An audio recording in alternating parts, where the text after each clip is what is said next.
오늘의 마지막 영상입니다.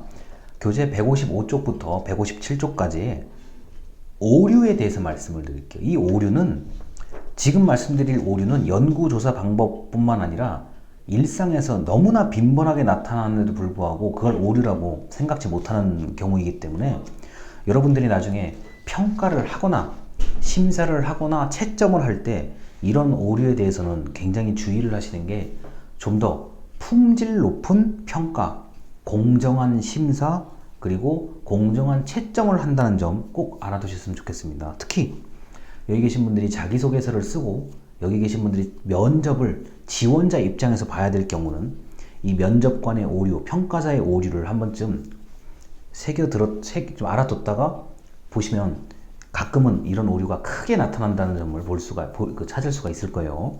그리고 여기 계신 분들이 이미 나름대로 또 직업을 가지신 분들도 훌륭한 일을 하시기 때문에 사람이 어떻게 될지 모르는 거거든요. 이 연구조사 방법, 이 조사연구 방법론 같은 경우는 굉장히 논리적, 체계적, 객관성을 유지해야 된다고 얘기를 하는데 인간의 삶이 그럴 수도 있지만 우연적 요소도 있고요. 돌발 요소도 굉장히 많거든요.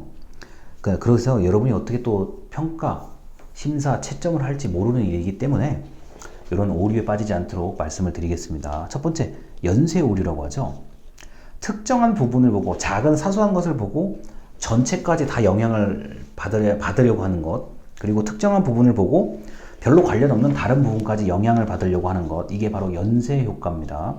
그래서 우리가 면접관 같은 거 할 때 이 연쇄 효과에 굉장히 조심해야 돼요. 저 사람이 특정한 부분 하나가 너무 마음에 들어. 그래서 나머지 것까지 다 마음에 들 것이다. 그거는 아니에요. 그런 걸 좀 고민을 해서 좀 이제 면접관을 하셔야 되는 거고요. 특히 중앙화 오류라고 해요. 중앙값 오류라고 하죠. 이 중앙화 오류는 그냥 우리 보통 이렇게 중앙에 좀 집중하려고 하는 경우를 얘기하죠. 이게 가끔은 뭐 아니면 도로 극단적으로 나눠야만 서로가 편한 경우들이 있는데 그게 아니라 중앙값에 집중하다 보면은 점수 계산하는데 어려움이 있습니다. 그리고 이제 이런 게 있어요. 중앙화 오류는 측정 대상이 많을 경우에 첫 번째 측정은 좀 이렇게 차이를 두면서 점수를 내다가 계속 측정 대상이 100번, 200번까지 가다 보면은 본인도 모르게 이게 중앙값을 이렇게 오는 경우들이 있어요. 그래서 이거는 여러분이 만약에 그 심사 채점을 하실 때 첫 번째 것을 채점하기 전에 좀 고민을 많이 하셔야 돼요.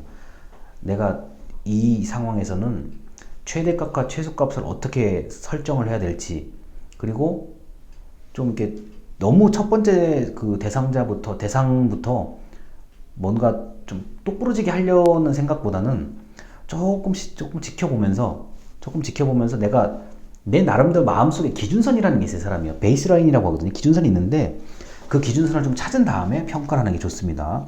물론 기준선을 찾는 게 특정한 경험을 많이 하다 보면 자기 나름대로의 기준선이 생겨요. 그게 나쁘게 말하면 선입견인데 좋게 말하면 기준선. 내가 면접관 경험이 풍부하니까 이번에 신규 채용은 이 정도 수준에서 시작하자. 그게 대충 맞아요. 근데 맞긴 하는데 또 사람이라는 게 아닐 수도 있으니까요. 그 다음에 이제 관대화 오류인데요. 이거는 이제 아주 쉬워요. 좋은 점 좋게 보고 싶은 거예요. 아, 그래 참 고생하는구나. 그러니까 좀 잘 해줘야지. 인간적으로 나쁜 게 아닌데 이게 평가할 때는 좋은 게 아닙니다. 그 다음에 또 반대로 4번 엄격화. 나쁜 점. 아, 쟤는 싫어. 난 저게 마음에 안 들어. 얘는 뭐야? 왜 이렇게, 가끔 이런 경우 있어요. 얘는 왜 나보다 더 잘하는 것 같아. 그래서 싫어. 나보다 나은 것 같아. 그래서 싫어. 사람이 참 묘합니다. 제가 볼 때는. 그의 관대와 오류와 엄격한 오류에 빠지지 않도록 좀 조심해야 될 필요가 있고, 특히 이게 점수를 채점할 때 보면 너무 극단값을 주시는 분들이 계세요. 나는 다 싫어. 내 성이 안 차. 그래서 다 평가 점수를 낮게 주는 경우들도 있고 그런데, 글쎄요, 이거는 나중에 계산할 때 굉장히 애먹습니다. 그러면 종합 채점을 할 때 굉장히 애먹어요. 자, 그리고 이제 대조. 나의 특성과 반대되는 특성을 찾으려고 하는 경우. 이게 이런 거예요. 내가 알고 있는, 그러니까 내가 A라는 특성인데, 이거 반대되는 B라는 특성을 좀 찾고 싶은 경우들, 이게 반드시 대조의 오류라고 말하기보다는 비교의 오류일 수도 있어요.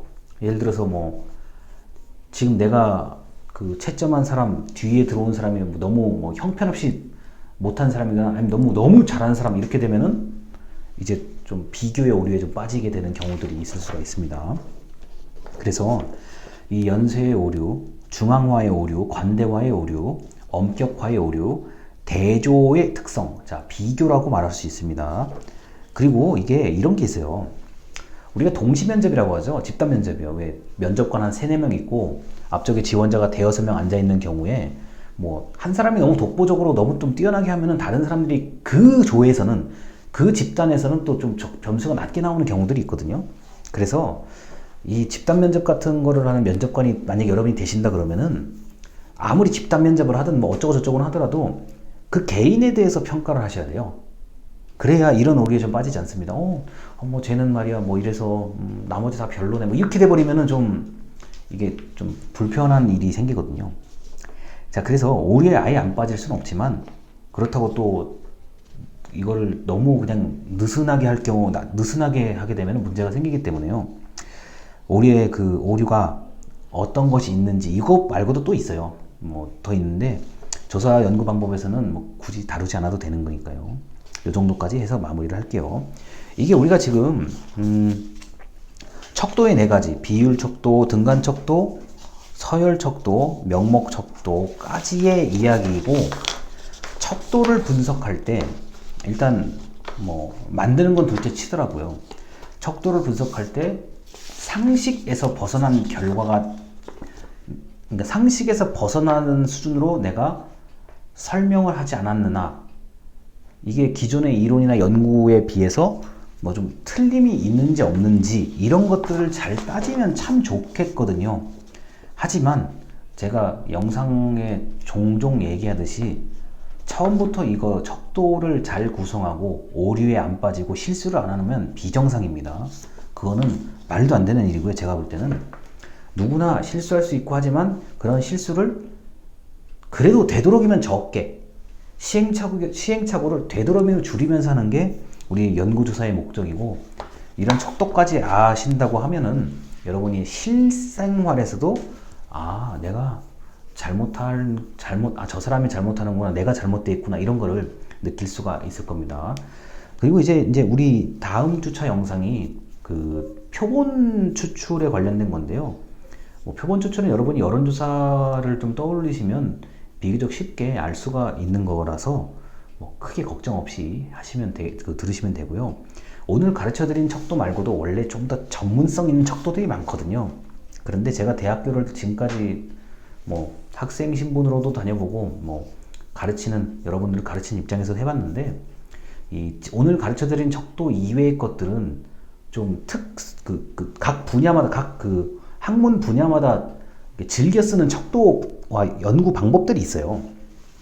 그렇기 때문에 제가 설명을 하더라도 이게 정말 잘못하면 이게 그냥 그 과목을 그냥 배우는 것만으로 끝나는 그런 의미가 될 수도 있겠더라고요. 다시 말해서 저도 사실은 여기 나오는 척도 이상의 다른 것들이 많다는 건 알고 있어요. 많다는 건 알고 있는데 제가 배우고 제가 직간접적으로 써먹은 적이 한 번도 없거든요.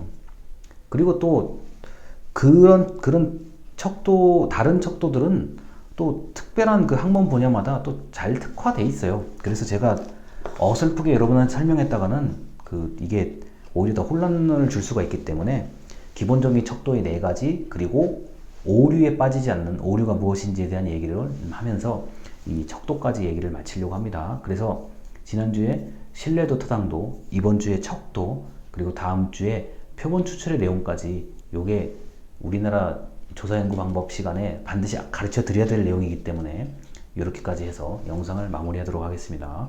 감사합니다.